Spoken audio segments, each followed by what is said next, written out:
Para iniciarmos a segunda palestra, convidamos para que se dirija à mesa o senhor Wellington Holanda Moraes Júnior, professor do curso de Direito, que atuará como mediador da palestra. Boa noite aos meus queridos alunos em especial. Boa noite às autoridades, aos meus colegas professores. Boa noite às autoridades parceiras da Defensoria Pública. Quero também cumprimentar os nossos convidados, alunos de outras instituições, de outras cidades que porventura aqui estejam presentes. Esse é um evento muito importante na nossa cidade. E antes de fazer a leitura do nosso próximo palestrante, eu queria fazer um registro. E eu queria a atenção de vocês. Nós estamos na 13ª edição do Encontro Jurídico. Esse evento, ele acontece em 3 dias. E esse evento, ele já se consolidou na nossa cidade como um evento referência muito importante. Esse evento, ele consegue congregar Tribunal de Justiça, Defensoria Pública, os promotores e outras instituições de uma forma muito simpática e calorosa. Isso é muito importante. A gente tem um evento também com muita qualidade. Assim, eu fico muito grato pelos professores que vêm, pelos palestrantes, pelos profissionais, porque é muito precioso a presença de vocês aqui. Saibam vocês, alunos, que todos os palestrantes, eles vêm de bom grado, pelo amor mesmo de passar o conhecimento, passar a informação, e eles enfrentam uma logística muito grande. Nós estamos aqui no interior do Tocantins, no norte do Tocantins, e nós temos um evento muito importante, muito especial. Então eu queria que vocês soubessem saborear isso. São profissionais muito interessantes, com muita experiência, com muita bagagem. O Dr. Eudes Quintino tem um currículo maravilhoso, assim como todos os outros que vêm. Então é muito especial essa oportunidade que vocês têm. Espero que vocês tenham sabedoria e consciência para absorver esses conhecimentos. Um último detalhe. Não é só o conhecimento que eles transmitem, que são muito, no pouco espaço de tempo que a gente pode oferecer. É principalmente o quanto eles podem inspirar vocês, como modelo, como referência. Aqui hoje a gente tem a oportunidade de pegar o Instagram dos professores, saber onde é que eles publicam seus artigos, saber o que eles publicaram em termos de qualidade, e isso é uma referência para a gente. Então isso é muito especial. Então modelem esses professores, modelem esses profissionais, porque são pessoas muito importantes. E aí um último registro muito significativo. Esse é um trabalho coletivo que envolve os nossos apoiadores, os professores, uma equipe muito grande, inclusive os alunos. Mas tem à frente desse evento o professor Daniel Cervantes, de um modo muito especial. O professor Daniel Cervantes, quando terminar o dia do evento, professores, ele já está pensando no próximo, ele já está avaliando o que não ficou a contento. E eu que pude acompanhar e sou testemunha de alguns dos últimos encontros, posso afirmar com segurança de que eles têm melhorado continuamente. As oficinas, o e-book e tudo que ele pode fazer para agradar e atrair vocês, ele faz. E uma parte muito especial que vocês não sabem, toda a articulação para trazer esses profissionais de referência, profissionais do eixo sul e sudeste, que convenhamos, né, tem um porte diferenciado, é parte do prestígio, do empenho que ele tem. Então a gente trata com muito carinho os palestrantes, ficamos muito felizes mesmo em recebê-los. E vocês, alunos, não percam essa oportunidade dessa experiência, porque a gente pode receber isso aqui, na nossa casa, e é valoroso para vocês. Tá? E o professor Eudes Quintino, uma pessoa especial, o seu currículo, por si só, demonstra isso. Então, professor Daniel, parabéns pela 13ª edição, sem desmerecer o apoio, a força e o empenho de todas as pessoas, mas nós sabemos, eu sei, que a sua vontade, o seu empenho para melhorar o evento, ele realmente representa a qualidade que a gente consegue vislumbrar hoje, e eu tenho certeza que os próximos 13 terão, né, todo esse legado que o senhor deixou em relação a essa história. Então, desculpa a demora, mas eu precisava fazer esse registro, e parabéns vocês também, porque o público, né, a força de vocês, a juventude de vocês, o carisma, também fazem desse evento muito brilhante, tá? Muito obrigado. Então, Eudes Quintino de Oliveira Júnior, professor. Ele possui graduação em Direito pela Faculdade de Direito de Bauru, especialização em Direito Processual Penal pela PUC São Paulo, especialização em Direito Processual Civil, também pela PUC São Paulo, especialização em Didática do Ensino Superior pelo Centro Universitário do Norte Paulista, mestrado em Programa de Mestrado em Direito do Estado pela Universidade de Franca, doutorado em Ciências da Saúde em Programa de Pós-Graduação da Faculdade de Medicina de São José do Rio Preto, pós-doutorado em Ciências da Saúde no Programa de Pós-Graduação da Faculdade de Medicina de São José do Rio Preto, promotor de justiça aposentado pelo Estado de São Paulo, advogado.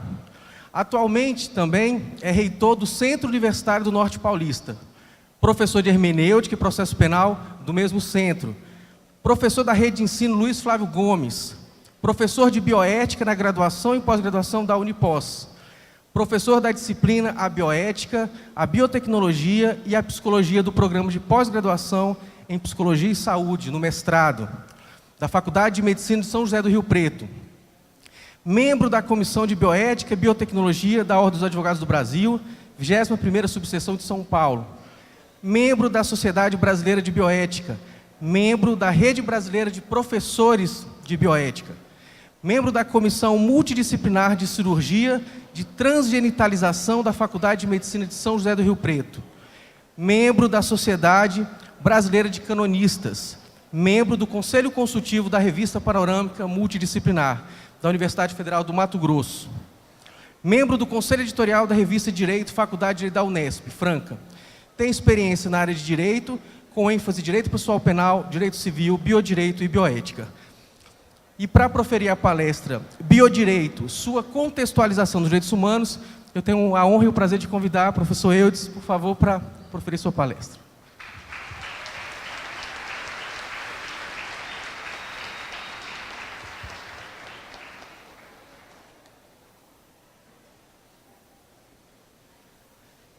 Obrigado, hein? Tá? O senhor tem 50 minutos, quando te faltar uns 10, eu dou uma olhada para o senhor, tá? Obrigado.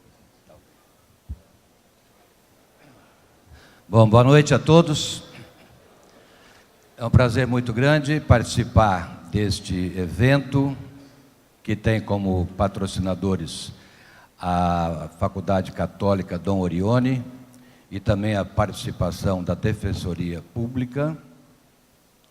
E eu quero inicialmente agradecer o convite que me foi feito pelo Dr. Daniel, que foi meu aluno no curso de Direito, e isso me honra sobremaneira. É uma felicidade e uma satisfação muito grande você reencontrar num evento acadêmico um aluno seu que se encontra hoje desfrutando do êxito profissional merecido. Quero também agradecer o professor Milaré, grande amigo.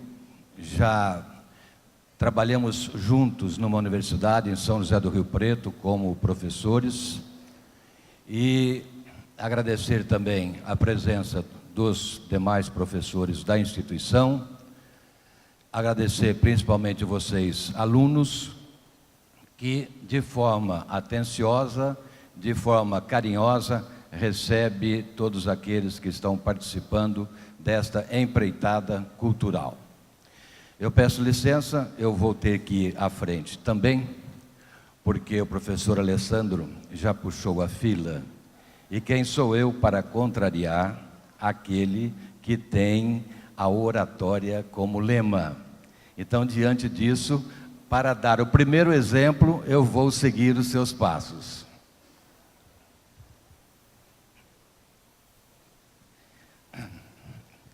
Quando o professor Daniel me convidou, eu falei para ele o seguinte: Daniel, isso daí, esse curso, é para moçada, isso daí se chama professor novo. Eu já sou promotor de justiça aposentado em São Paulo, eu já me aposentei também como professor de universidade, embora eu seja reitor de uma, mas eu falei, vamos pegar, deixa para a moçada fazer isso. Ele falou, não, professor, queremos a sua presença aqui. Eu falei, rapaz, isso daí é muito comprometedor, é melhor você chamar um mais novo, porque o sangue do mais novo é melhor do que o mais velho. E ele me respondeu, professor, lê do engano, o mais velho tem a sabedoria e tem o sangue tão forte quanto o mais novo. Eu não tive como falar não.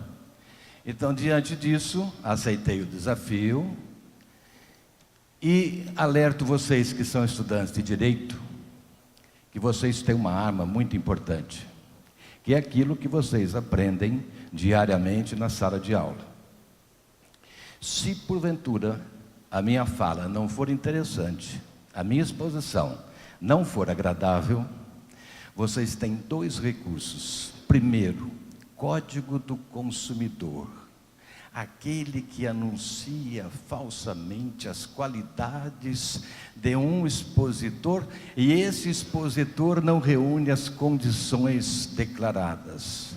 Segundo, artigo 29 do Código Penal, coautoria, quem, vírgula, de qualquer forma, vírgula, e aqui nós temos uma hermenêutica extensiva. Então, esse de qualquer forma significa que, se eu também não for bem sucedido, ele responderá subsidiariamente. Porém, eu tenho uma grande vantagem. O meu voo sai amanhã às 15 horas. E ele vai ficar o resto do período aqui com vocês. Mas tudo bem, brincadeiras à parte, vamos falar sobre bioética e biodireito. É um assunto muito novo, recentíssimo, e eu gostaria de passar para vocês a experiência que eu consegui até agora nesta área. Conforme eu falei, eu fui promotor de justiça criminal no estado de São Paulo, então só trabalhava nas coisas boas da vida, né? Eu só lidava com o crime. Tanto é que eu até me confundia. As pessoas falavam, você faz o quê? Eu mexo com o crime, quer dizer, eu trabalho com o crime, quer dizer, também não trabalho com o crime, eu sou promotor, mas de uma vara criminal. No final até eu já achava que era um delinquente. Diante disso, antes de me aposentar, eu comecei a conhecer a bioética. E a bioética, ela é apaixonante. Sinceramente, eu confesso que eu cheguei um dia para minha mulher e falei para ela, estou cometendo um adultério. Ela falou, com quem? Por quê? Não, deixa eu explicar. Você não a conhece ainda. O dia que você conhecê-la, você vai adorá-la. Ela fala, como você tem a coragem de falar e a ousadia de falar isso para mim? Você vai adorá-la porque ela é linda, ela é pura, ela é perfeita e ela tem um olhar significativo para a pessoa humana. Aí ela ficou nervosa demais e falou, eu quero saber quem é. Eu falei com toda a pompa, é a tal da bioética. Aí ela se quedou, falou, puxa vida, mas você continua apaixonado por mim? Falei, lógico, a bioética é uma opção de vida. E entrei nesse caminho, por quê? Ela tem um relacionamento muito grande com o direito. E aqui eu queria passar algumas coisas para vocês. Em primeiro lugar, o que é essa bioética? Porque depois nós vamos entrar no direito. Então eu tenho que explicar para vocês o que é a bioética. A própria palavra está dizendo, bios, em grego, significa vida. Ética é uma palavra de difícil definição.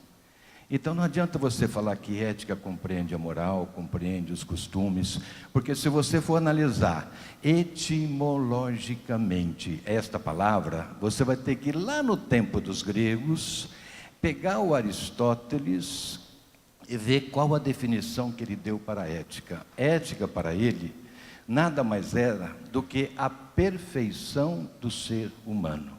Ele dizia num livro chamado Ética a Nicômaco, o professor deve conhecer, Ética a Nicômaco, que o homem é uma espiral ascendente, e quanto mais tempo passa na vida, e quanto mais experiente ele fica, mais lugares e mais conquistas ele chega. E essas conquistas significam a perfeição. Esta perfeição, ela repercute e traz para o ser humano a felicidade. Então vamos pegar a definição de ética como a ciência de ser feliz na vida. Bioética é a ciência para ser feliz na vida, para conduzir a sua vida para a felicidade. E qual que é o objetivo da bioética? Em razão do grande avanço da biotecnologia, da biotecnociência, quer dizer, todas as produções científicas que são feitas no sentido de favorecer o homem, há necessidade de se ter um crivo de aceitabilidade. Alguém tem que falar, isso daqui é razoável, é proporcional, é condizente, é racional, é adequado, é justificado para o homem. E alguém também tem que falar, isto não é bom para o homem. Alimentos transgênicos, ele é bom para a saúde humana? Alimentos transgênicos é aquele que é modificado no seu DNA, né, no seu próprio organismo. Há uma intervenção, uma manipulação, e nessa manipulação você vai criar um outro ser. Esta criação, será que ela é boa para o homem? Organização Mundial da Saúde, o que ela fala? Princípio da precaução. Princípio da precaução, que temos lá no direito. A Organização Mundial fala o seguinte: até hoje, todos os estudos feitos, nós não temos ainda uma conclusão, no sentido de que esses alimentos não fazem bem para o homem. Então, diante disso, nós nos calamos e aguardamos num futuro próximo para dar uma resposta que seja definitiva. Porque pode ser que hoje você não sofra os efeitos, mas é bem provável até que daqui a 20 anos você venha a ter uma doença gerada em razão desse tipo de alimento. A bioética, ela fala, olha, não é bom isso, não é bom aquilo. Mas a bioética, ela não tem uma estruturação legal. Ela não tem normatização. Ela tem princípios, mas não tem normatização.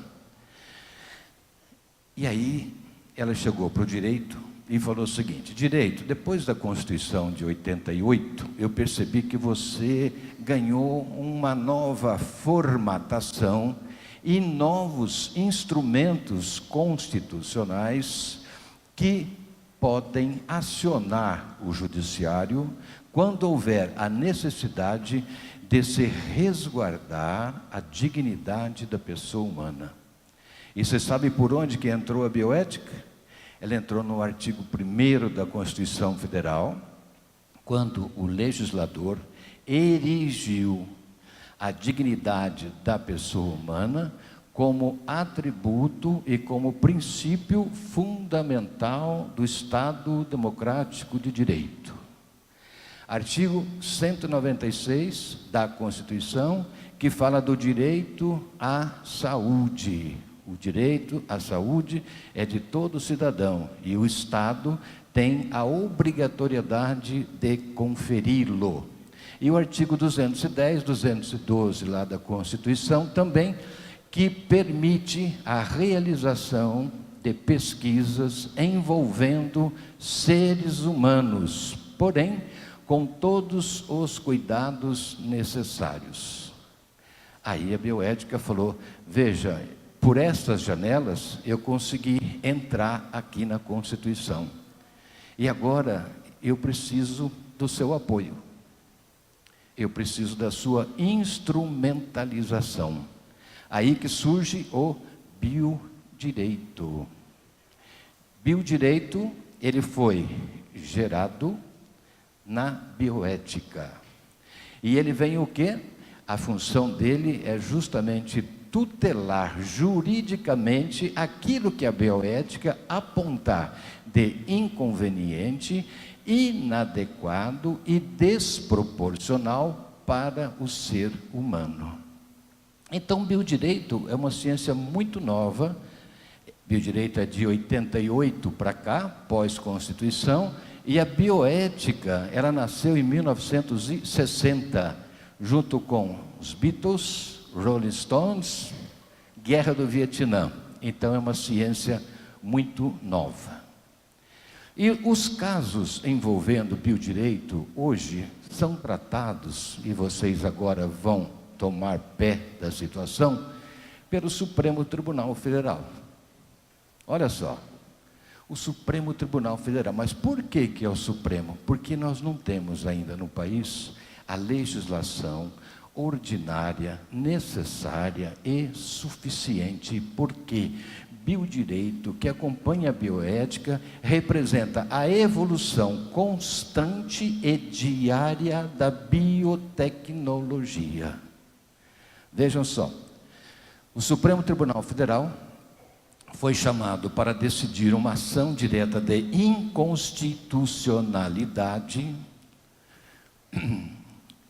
do artigo 5º de uma leizinha chamada Lei de Biossegurança, é a Lei 11.105/2005. Então anotem para vocês pesquisarem depois, 11.105/2005. E nesse artigo 5º, ela fala o seguinte, e veja como é que nós, da área do direito, vamos interpretar isso.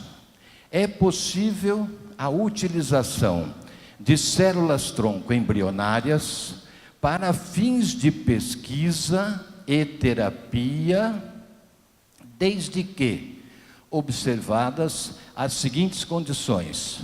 Primeiro, que o material não será utilizado na procriação. Que material que é esse daqui? É a chamada fertilização in vitro.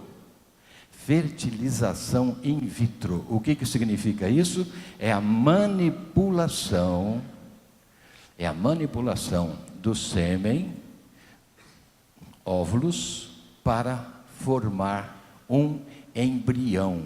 E veja, o que nós do direito temos a ver com isso? E a bioética apontando, direito, olha isso daqui que não está legal, não está correto. E o direito fala, mas eu não entendo da parte de biologia, nem da parte de medicina, mas você vai ter que entender. Então eu vou ter que entrar com uma ação. Por isso que entrou com essa ação direta de inconstitucionalidade. Segundo requisito, que este material qualquer, embriões, esses embriões não serão utilizados na reprodução, que eles estejam congelados há 3 anos ou mais, e que haja a anuência, a concordância dos genitores, é a expressão que está na lei. Genitores por quê? É o homem e a mulher que querem ter um filho, não precisa que eles sejam casados, união estável, desde que os dois queiram ter um filho.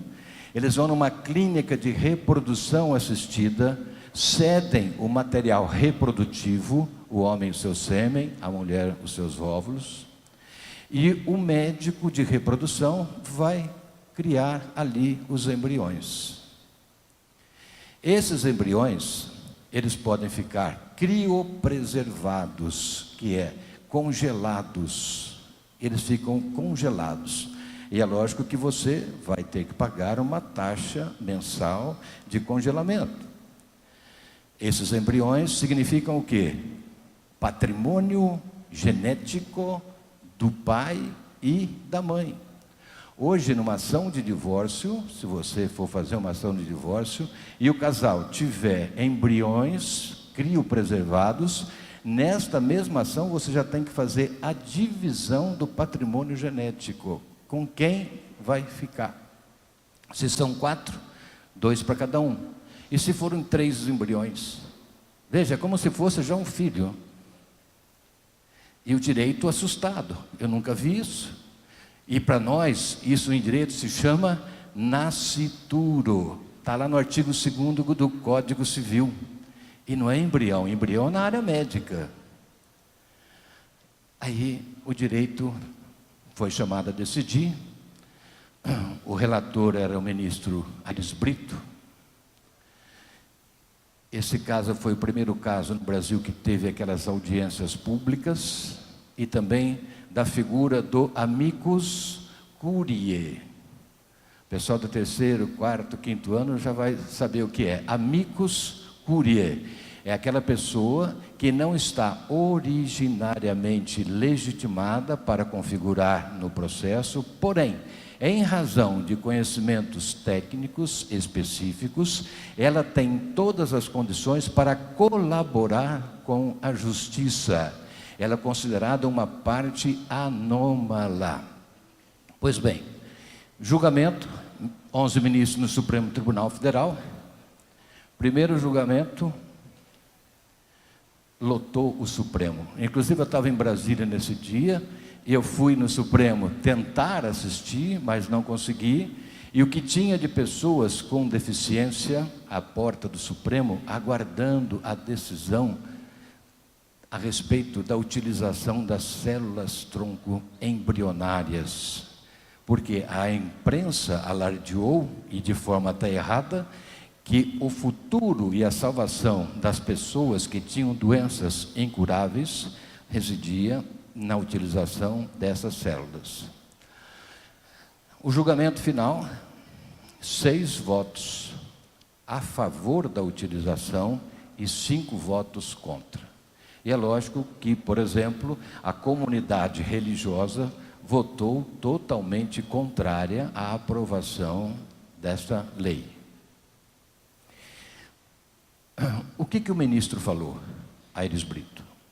Ele falou o seguinte: quando se tratar de fertilização in vitro, e aqui o Supremo foi, na realidade, chamado para decidir quando é que se inicia a vida humana. E nenhum país do mundo quer definir. Os americanos, por exemplo, eles deixam a definição em aberto. Eles falam o seguinte: para alguns, com a fecundação, para outros, com a concepção, para outros, com a nidação. Então não tem nenhuma resposta exata. E o Brasil teve que decidir. O que ele falou? Quando se tratar de fertilização in vitro, aquele material que está congelado não pode ser considerado ser humano. Não é uma spes vitae, esperança de vida. Nada mais é do que um conjunto de células reprodutivas. E, nesta situação, não há nenhuma ingerência, nenhuma incidência com relação à participação do Estado. Estes embriões somente terão status de nascituro com a tutela legal no instante em que eles forem transferidos para o útero. A partir daí é que nós teremos a spes vitae, e vem o artigo 2º lá do Código Civil, dizendo que preserva os direitos do nascituro desde a sua concepção, embora ele tenha sido concebido há 5 anos atrás. Mas é a partir daquele termo, com a transferência, é que ele passa a ter um status de embrião ou de nascituro. E isso causou uma polêmica muito grande, principalmente com relação aos mais tradicionais. Por quê? Eles falavam o seguinte: mas se nesta fecundação que aconteceu in vitro, nós temos ali o embrião, significa que nós temos vida humana. E o Supremo rechaçou definitivamente. Não, nós temos um conjunto de células reprodutivas, não temos a vida humana aqui. Então o Brasil é um país que definiu quando inicia a vida humana, e definiu também na lei de transplantes, que é a lei 9434 de 1997, quando é que termina a vida humana? Com a falência da atividade encefálica. E veja, é uma decisão que vocês não vão encontrar em código nenhum, porque não tem regulamentação, e o direito teve que entrar e teve que decidir. Não é medicina, a biologia que vai decidir, é o próprio direito. Por isso que o direito lança a mão dos amicus curiae para que eles orientem, analisem a questão e ofereçam subsídios para um julgamento mais perfeito. E aí, veja o que acontece hoje. Um casal, ele quer ter um filho, mas o homem é azoospermático, não produz esperma, e a mulher não produz óvulos de boa qualidade. Esse casal teria uma única opção: adotar uma criança. Hoje, com a evolução da engenharia genética, esse casal pode ter uma criança encomendada. Aí você fala, vai encomendar de que forma? Você vai num médico de reprodução assistida, você não pode ter filho, a sua mulher também não. O que ele vai fazer? Ele vai utilizar espermas de pessoa desconhecida. Não existe, na novela aparecem alguns lances de pessoa, do primo que cedeu material para outra, isso não existe. A pessoa tem que ser desconhecida e vai também providenciar óvulos de uma mulher também desconhecida. Aí, eles vão fazer, o médico vai fazer o quê? Vai fazer a fertilização in vitro, vai produzir os embriões. Tudo bem, produziu 4 embriões, 5 embriões. Produzindo 5 embriões, ele congela e fala para o casal, o que nós vamos fazer com esses embriões? Aí a mulher fala, eu não posso gerá-los, eu tenho um problema muito sério no meu útero. Aí então você vai buscar uma maternidade de substituição, que vem a ser a barriga de aluguel. Essa barriga de aluguel é uma figura importante hoje na geração de filhos. Quem pode ser barriga de aluguel? Somente pessoas do mesmo ramo familiar. A mãe, a filha, a avó, a tia, a sobrinha e a prima. Até o 4º grau do homem e até o 4º grau da mulher. Por que isso? Porque se você fizer com terceiras pessoas, essas pessoas podem não te devolver o filho. E de quem é o filho? Veja, aquele casal não tem esperma nem óvulos. Um terceiro casal que ofereceu, né? Aí tem os embriões. Esses embriões vão ser transferidos para o útero de uma outra mulher. Estão entendendo? Para uma outra mulher. Essa mulher que vai gerar o filho é mãe? Mãe. Não tem o DNA dela, não tem nada dela. Ela simplesmente está emprestando temporariamente o útero para que aquela criança nasça. E aí, como que vai fazer o registro dessa criança? Até antes de novembro do ano passado, a mulher que pariu, ela tinha que colocar a criança no nome dela. Então tem uma declaração do hospital que chama Declaração de Nascido Vivo. Ela ia figurar como mãe. Então a resolução do Conselho Nacional de Justiça permitindo que o registro seja elaborado diretamente em nome dos pais que encomendaram. E vejam só, esses pais que encomendaram, eles são pais biológicos? Não. Eles são pais genéticos? Também não. A mãe que teve essa criança, ela é mãe genética? Ela é mãe biológica? Olha só, olha o direito, imagina o direito, o que ele fica pensando com essa confusão toda. E ele tem que regulamentar tudo isso. E nós não temos legislação ainda, a não ser resoluções do Conselho Federal de Medicina. Resolução não é lei. Isso está trazendo uma grande preocupação, porque muitas pessoas não estão utilizando a reprodução assistida legal. Vocês querem ver o que está acontecendo hoje, principalmente lá no estado de São Paulo? Eles chamam de inseminação caseira. Vocês já ouviram falar? Inseminação caseira, prestem atenção. Depois vocês entram aí no Google e coloquem lá, inseminação caseira. Casal homo feminino, quer ter um filho, então não tem dinheiro para pagar uma clínica de reprodução. Para vocês terem uma ideia de custo numa clínica de reprodução, o custo mais em conta vai ser em torno de R$30.000. Não existe plano de saúde que paga, né? O SUS também não paga e tem que ser tudo particular. Aí esse casal de homo feminino quer ter um filho, esse casal entra na internet, nessa página que eu falei para vocês, e vai procurar o, aspas, doador de sêmen. Doador de sêmen. Aí vocês vão ver lá na internet, dou sêmen. Tenho 3 filhos, sou casado e pessoa discreta. E está escrito lá, dou sêmen. Dou. Não doa nada. Eles chamam de carga. Cada carga de sêmen custa no mínimo R$3.000. Aí vai variando da qualidade do garanhão.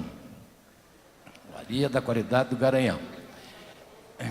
Então, o acerto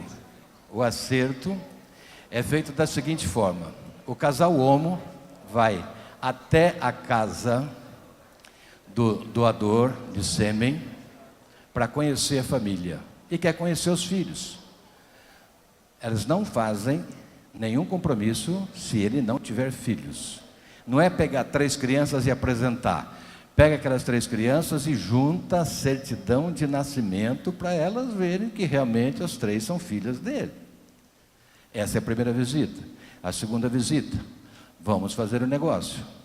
Paga-se em dinheiro, R$3.000, vamos supor, e na sequência, quando ela estiver no período fértil, ela vai até a casa do garanhão.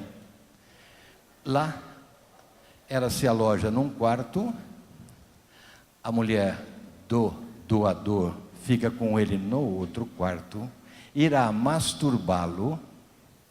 O sêmen que sai é alojado num recipiente adredemente preparado, antisséptico, tudo mais, mas tem um prazo muito curto para a transferência.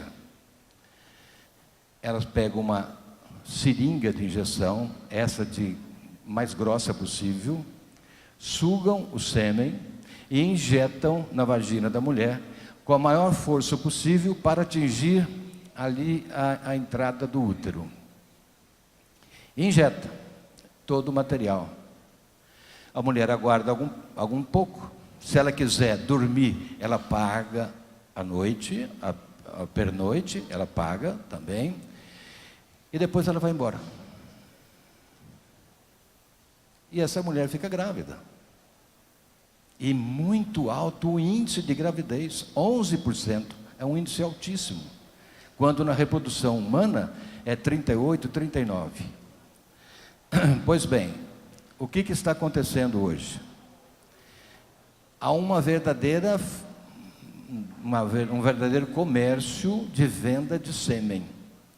E esse comércio você não tem como impedir, porque nós não temos nenhuma legislação. Por exemplo, qual é o impedimento ele ceder o sêmen dele para uma mulher? Existe coação, violência? Não. Ele teve relação sexual com ela, forçada, um estupro? Também não. O que ele teve? Doou. E a mulher assina um documento dizendo o seguinte, que ele, fulano de tal, não tem nenhuma responsabilidade sobre aquela criança, né? Nenhuma responsabilidade sobre aquela criança, e ela jamais irá procurá-lo para fins de pensão alimentícia. Ora, isso é tudo por baixo do pano, e vocês sabem, são estudantes de direito, que é um documento que não tem nenhuma validade. Se você quiser imputar a ele a paternidade, é só você fazer um exame, né? e do DNA e vai apontá-lo como pai. Mas o problema maior não está aí. Isso não tem controle. E tem bairros periféricos em São Paulo que estão usando isso com muita continuidade. As mulheres vão, são fertilizadas ali e os filhos vão nascendo. Os filhos vão nascendo. O que pode acontecer daqui a 20 anos?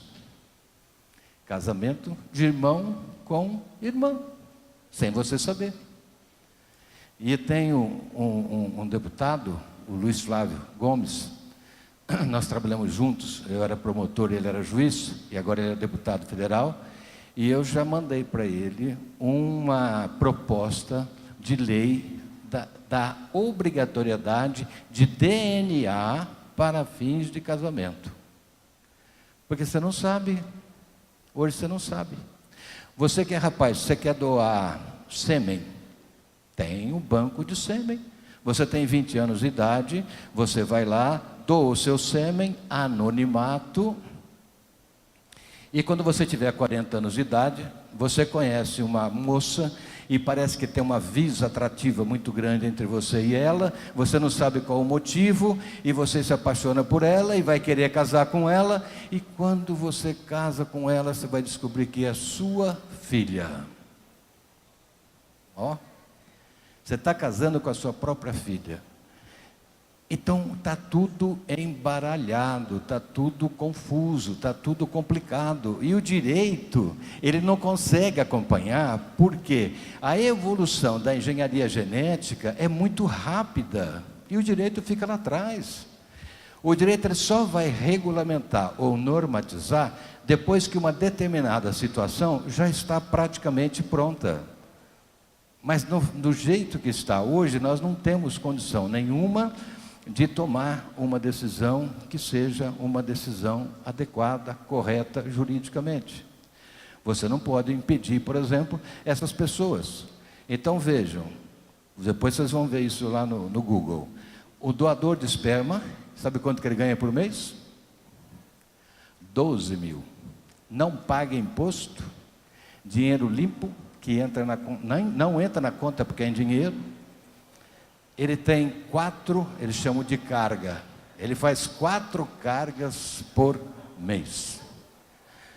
Então tem uma vida muito boa, todos eles têm net, assinam todos os canais, assistem todos os jogos daqui, do Japão, da China, né? E fica esperando a clientela chegar. Esse é um ponto. Então vocês estão vendo aí que o direito tem que entrar nessa linha, e o direito fica assustado, porque é muito avanço. E o direito não está acostumado. Aí chega um casal homo, masculino, que quer ter um filho.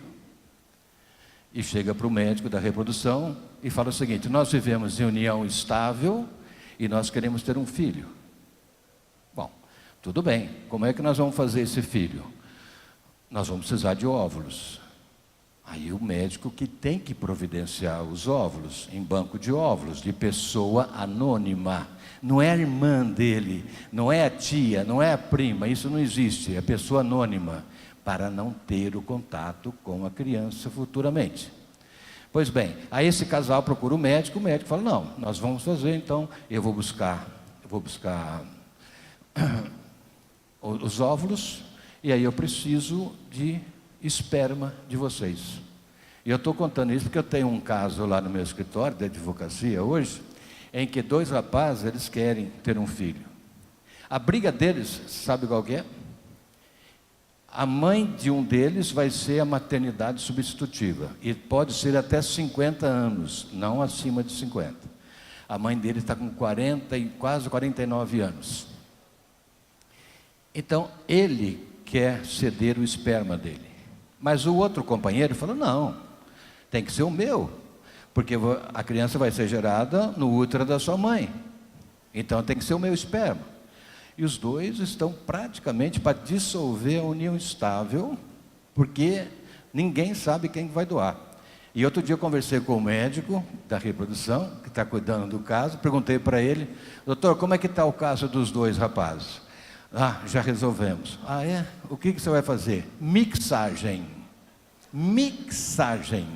E que a mixagem junta todo o esperma, bate ali e coloca. E ó, ninguém faz DNA. Não pode fazer DNA. Parece até uma banalização, né? Uma coisificação, mas é uma realidade que está aí. Nós estamos vivenciando já um mundo totalmente diferente. Tem um livro que foi escrito em 1943, chama O Admirável Mundo Novo. Vocês que são mais novos, eu aconselho a leitura desse livro. Em 1943, o autor chama Aldous Huxley. Aldous Huxley. O que ele fala nesse livro? Ele fala de duas castas, de homens e mulheres perfeitos, produzindo sêmen, esperma e óvulos perfeitos. E uma outra classe, imperfeitos. Essa classe dos perfeitos não precisa mais fazer os filhos, porque o próprio laboratório vai utilizar o material de reprodução e vai criar em incubadoras uma criança. Aquela criança vai nascer, não é nem filha deles, nem filha, porque você não pode externar afeto. Essa criança vai nascer e vai ser colocada naquele mundo dos perfeitos. E esse mundo dos perfeitos foi tão perfeito, que conseguiu atingir a imperfeição. Porque todos os homens começaram a sentir uma situação chamada depressão. Por que depressão? Porque você não faz absolutamente nada. Você já é perfeito. E tem um outro livro também do Thomas More, chamado Utopia, que ele deixa bem claro: felicidade não existe e não pode existir, porque ela é limitativa. Ela vai estabelecer um teto para o homem chegar. Agora, não existindo esse teto, quanto mais feliz você for, mais perfeito você será, de acordo com o entendimento de Aristóteles. E nesse livro acontece esse fenômeno. As pessoas de tão felizes, mas era uma felicidade utópica. Na realidade, elas eram todas infelizes. Outra questão: o Supremo Tribunal Federal decidiu agora há pouco tempo, no começo desse ano, ao final do ano passado, a possibilidade de casamento entre pessoas do mesmo sexo. Não só a possibilidade de casamento, né, como também da união estável. E essa união estável poderia ser transformada posteriormente, devidamente comprovada, em casamento. Além disso, esses casais podem adotar filhos. Não só adotar filhos, como gerar filhos pela reprodução assistida. Casais homo, tanto faz o homem como a mulher. Lá na região de São Paulo, no estado de São Paulo, teve o primeiro caso de 2 rapazes que viviam em união estável e entraram com pedido de adoção. Adoção de uma menina, na época ela tinha 7 anos de idade. Saiu até em programa de televisão de Catanduva. Como que chama aquela que traz... Fausto e Júnior. É Vasco e Júnior, isso mesmo. Eles eram cabeleireiros, né? Cabeleireiros. E eles travaram uma luta judicial incrível. O promotor do caso, que era colega meu, que até me sucedeu, eu não cheguei a ser promotor desse caso, o promotor do caso, ele foi totalmente contra. E ele explicava por quê. A criança tem que conhecer o macho e a fêmea, o homem e a mulher. Não adianta conhecer 2 homens. Mas aí tem um outro lado da moeda. E quando eu era promotor, também pensava igual. Eu achava que a adoção tem que ser para o homem e para a mulher. Eu mudei meu pensamento. Por quê? Se vocês visitarem esses asilos, essas casas que recebem crianças de adoção, vocês vão perceber o seguinte: Tem criança que entra ali com 2 anos, passa 3, 4, 5, 6, 7, 8, muda de local, muda de cidade para tentar sorte em outra cidade e não aparece ninguém para adotar. Não aparece ninguém. E aí eu te pergunto, por que você não cede, não deixa um casal homo adotar? Por quê? Pelo que eu percebi, em conversando com colegas promotores, os melhores pais são homo e não os héteros. Comprometimento, responsabilidade, conversa limpa e aberta com a criança. Nesse caso, a menina chama os dois de pai. Na certidão de nascimento dela está o nome dos 2 pais. Ela não vai chamar um de mãe. Além do que, ela tem a orientação de psicólogo e assistente social do fórum que fazem o acompanhamento. Aí a justiça conseguiu entrar e acertou a situação. E acertou. E o Supremo deferiu. E uma última coisinha que eu gostaria só para terminar e falar para vocês, que mudou bastante e está mudando, é o seguinte: de quem é o seu corpo? O seu corpo é seu. Você é dono desse grande latifúndio de ambulatório chamado corpo humano? Se você falar que é seu, errou redondamente. Quando o embriãozinho vai lá para o útero, vingou no útero, a partir daí, o Estado entra na parada e fala o seguinte: opa, aqui nós somos em 3 proprietários. Vocês 2 e eu. Eu tenho a minha parcela também. E a minha parcela é alta, 50%. Vocês 2, 25% cada um.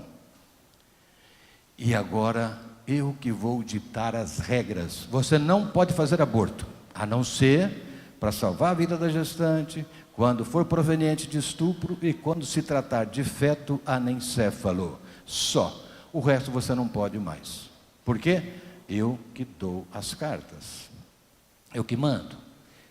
E aí, quando a criança nasce, existe aquela leizinha de proteção dos 6 primeiros meses, de vacinação, de cuidados médicos, visitas médicas, tudo, o Estado é responsável. E quando essa criança nasce, no mesmo instante, ela já é recebida pelo Estatuto da Criança e do Adolescente, do ECA. Até os 12 anos, ela é criança. De 12 a 18, ela passa a ser adolescente, por isso que chama Estatuto da Criança e Adolescente. Ela passa a ser adolescente. Mas agora tem um estatuto novo, e eu garanto que vocês também não conhecem, porque pouca gente conhece, porque o governo não fez questão nenhuma de divulgar, chamado Estatuto da Juventude. Vocês conhecem esse estatuto? Ninguém conhece, porque o governo não abre a boca. De 15 a 29 anos. Olha que loucura. De 15 a 29 anos. Eu estava dando uma palestra numa faculdade de Direito, e até do Estado, lá em Franca, e aconteceu o seguinte: a hora que eu falei do Estatuto da Juventude, de 15 aos 29, aí um rapazinho lá de trás, a turma do fundão, sabe aquela turma do fundão, que fica lá no fundo, levantou a mão, aí eu falei: vem coisa. Professor, a lei falava que o pai tem que sustentar o filho até os 24 anos, não é? Eu falei: não, a lei não falava, é decisão de tribunal, mas era a convenção era até os 24 anos, o pai tinha que dar o estudo universitário. Beleza, agora com esse novo estatuto aí ampliou, né? Agora vai para 29, vou falar para o meu pai, ele não está sabendo.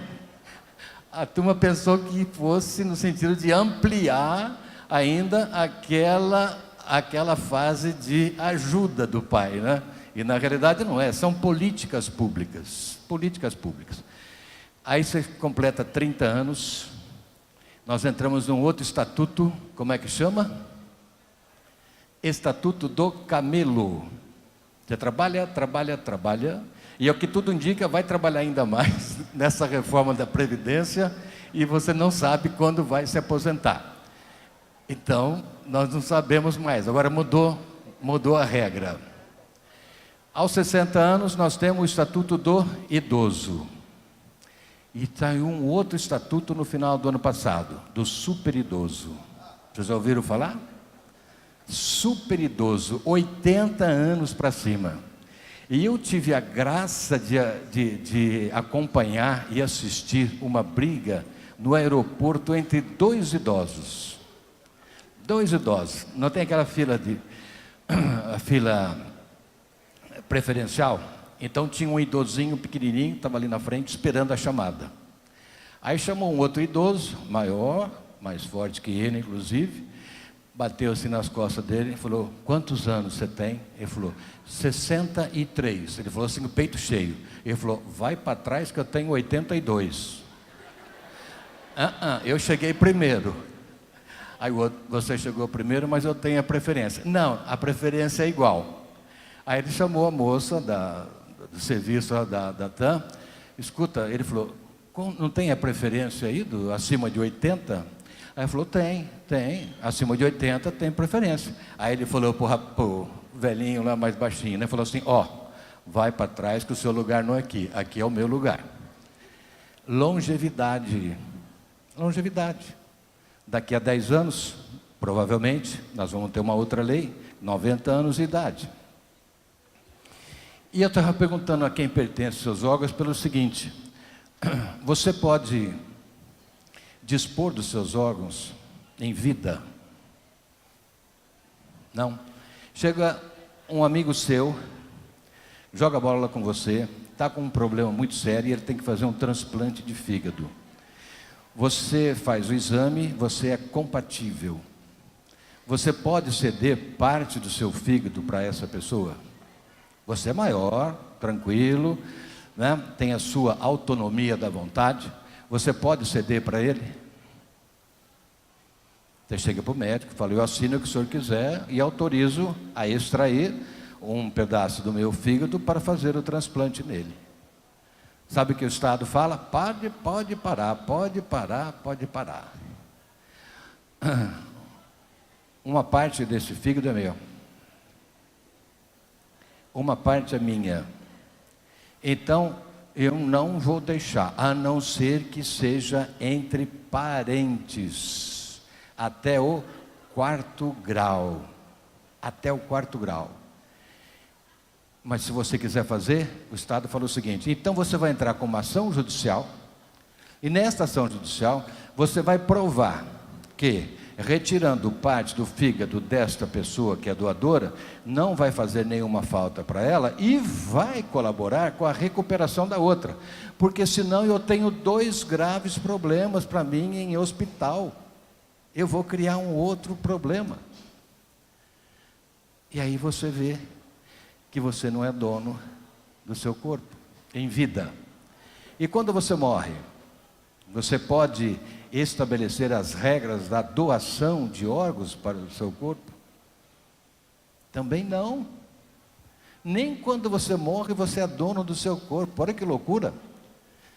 Se você chegar e for num cartório fazer uma escritura pública de doação de órgãos post-mortem, o sujeito morreu, você entrega para o médico fala o seguinte: ele rasga e joga no lixo, porque não vale absolutamente nada. Você sabe quem é que manda? Seu cônjuge, em primeiro lugar. Tratem bem os seus maridos e as suas esposas. Segundo, ascendente. Terceiro, descendente. Eles que vão determinar se vai ser feita a doação ou não. Por isso que a campanha do governo é a seguinte: se você quer ser doador de órgãos, avise lá na sua casa. Não tem aquele imã de geladeira? Não tem aquele imã? Pega um imã daquele e escreva lá: sou doador. Acabou. Porque a coisa mais ingrata, e eu assisti uma cena dessa, a coisa mais ingrata, a família vê o filho com 22 anos, acidentado, o médico já declarou a morte encefálica, quer dizer, o coração dele está batendo normalmente, a pressão sanguínea dele está normal, mas ele já está morto. E se você quiser chegar naquela pessoa e cravar 30 golpes de faca no coração dela, você não comete homicídio, porque ela já está morta. Ela estando morta, você vai cometer que crime? Vilipêndio de cadáver. Vilipêndio de cadáver. E se você quiser ser cremado, e cremação, você manda também na cremação? Nada, não manda nada, nada, é a família que vai mandar. E se você quiser ser criopreservado, você morreu, você tem certeza que com o avanço da ciência, você vai ser ressuscitado daqui a 30 anos. E esse fato aconteceu nos Estados Unidos, recentemente, em que 2 filhas que moram aqui no Brasil, no Rio Grande do Sul, entraram com uma ação pedindo o cadáver do pai que se encontrava criopreservado lá nos Estados Unidos. Criopreservado significa que o corpo dele estava congelado. Uma outra filha morava em companhia desse pai, e o pai manifestou para ela o desejo de ser criopreservado.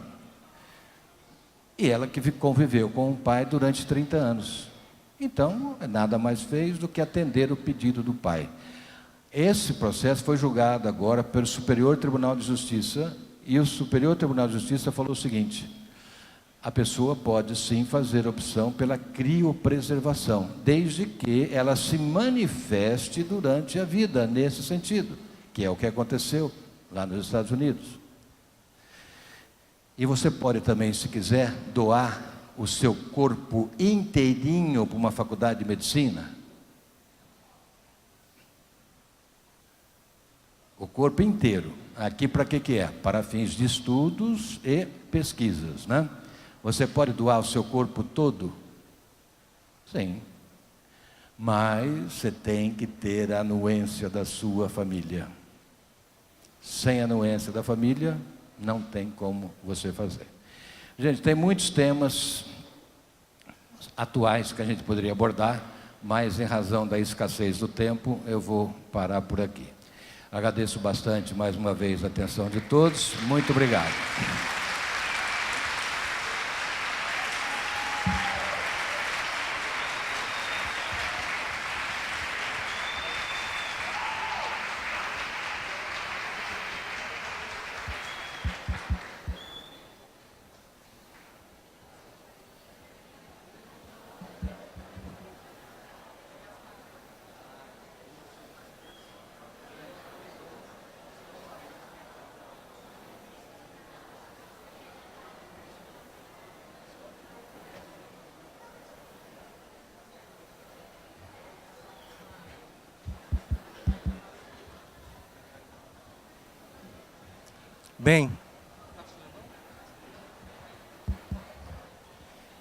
Bem, eu sei que todos nós queremos agradecer muitíssimo a palestra, né? Super instigante. Sei que muitos de vocês também começaram a criar um caso de amor, de paixão, um crush com a bioética. O professor Daniel pediu para que avisasse que esse semestre seguinte, possivelmente nós teremos a oferta dessa disciplina, que já está incorporado no nosso currículo. E eu tenho certeza que o senhor teria muitas outras histórias interessantes, mas hoje, em razão da internet, vocês podem acessar as publicações do professor, né? Ó, quem quiser, eu tenho uma página no Jus Brasil. Vocês assinam o Jus Brasil? Quem tiver o Jus Brasil, coloque lá o meu nome, Eudes Quintino, entra na página e coloca seguidor. Eu vou publicando e vocês vão recebendo. E eu escrevo também toda segunda-feira para o Migalhas, domingo e segunda-feira. Então lá tem artigo também, artigos relacionados com bioética, biodireito, direito penal, constitucional, civil. Então fica aqui o convite a todos. Muito obrigado, Eudes Quintino. Obrigado.